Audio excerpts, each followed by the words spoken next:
All the players taken in the 2023 NFL Draft are finally going into year 4, so I feel it's appropriate to give them a grade for their first 3 years that they've played in the league. I'm going to be looking back at the top 5 picks from this 23 class, and it is definitely filled with some pretty high highs and some pretty high lows. Overall, a very interesting top 5, so let's just get right into the grades. And with the first pick, Carolina took quarterback Bryce Young out of Alabama. And he was a 16-game starter last season where his team went 8-8, and he did lead his team to the playoffs. But I do have some questions about Bryce Young, the player, obviously the very small frame, and the fact that I don't find that he has really any elite attributes. He isn't overly athletic, he doesn't have elite arm strength or elite arm talent where he can just put the ball wherever he wants. And he isn't necessarily just going to look like Lamar Jackson out there either, where he's just juking out folks and making people look like fools. So I do find it very hard that Bryce Young is going to live up to that number 1 pick stratosphere type of player. And I think the hope for him would to become basically a game manager. I hate to use that term, but more so just being the point guard of the offense and putting the ball where it needs to go, not turning the ball over in key situations, and relying more on your playmakers on the outside or in the backfield to make the plays for you. Get the ball in their hands and allow them to make the plays. I certainly think Bryce Young has the mental makeup to be that type of player. And I think if you're a Panthers fan, that's the type of ceiling you'd be hoping for to hit with Bryce Young. Overall, I'm going to give the Panthers a C+ for this selection. I still think Bryce Young can be a starting caliber quarterback. Obviously, he was just last season. But in terms of number 1 picks of what I think his ceiling looks like, I can't give him anything higher than a C+.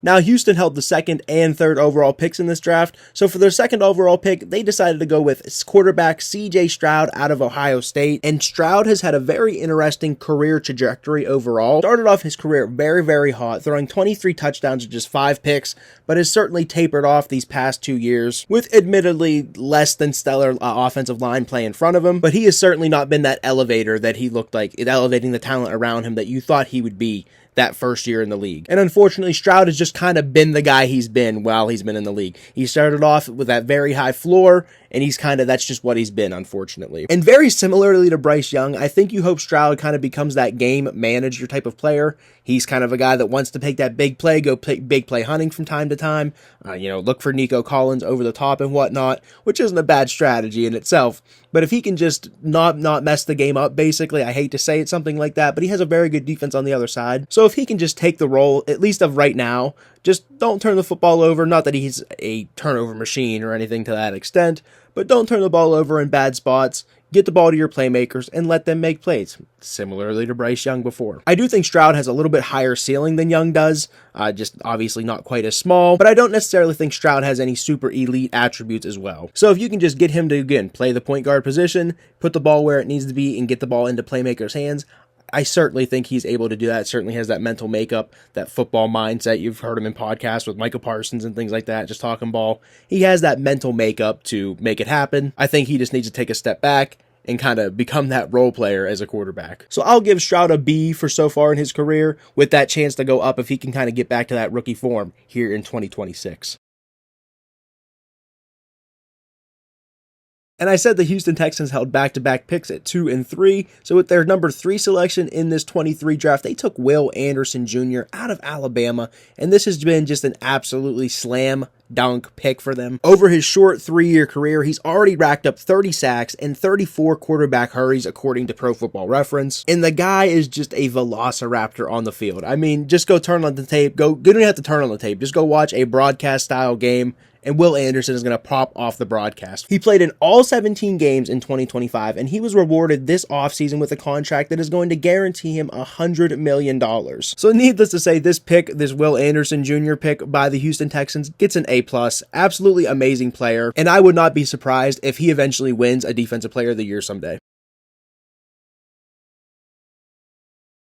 With the 4th pick, the Indianapolis Colts selected Anthony Richardson out of Florida, and unfortunately, Richardson was my favorite prospect at the time. I can remember saying if I held the number 1 overall pick, Anthony Richardson would be my pick, just betting on the high upside. The crazy athleticism, you see the crazy arm talent, even in the NFL, he has showcased it. It just hasn't been consistent. It's only been in 1 or 2 play spurts, if that. It'll be 1 or 2 plays a game. And then, of course, the plays that look bad for Richardson look really bad. Over his 3-year career, he's only thrown 11 touchdowns to 13 interceptions, so not what you want to see in that department. And in 2025, he only had 2 completions the entire season, and that's due to a bevy of things, the quarterback situation around him, Daniel Jones at the beginning of the year, sort of taking the reins and not giving them back. But just the inability for Richardson to even really put up a fight in a quarterback battle was very discouraging this year, or last year, I guess, in 2025. And while he is still on the Colts roster for this 2026 season, I wouldn't be surprised if he gets moved sometime in the offseason, maybe to one of these other quarterback-needy teams. Not exactly sure who that would be right off the top of my head,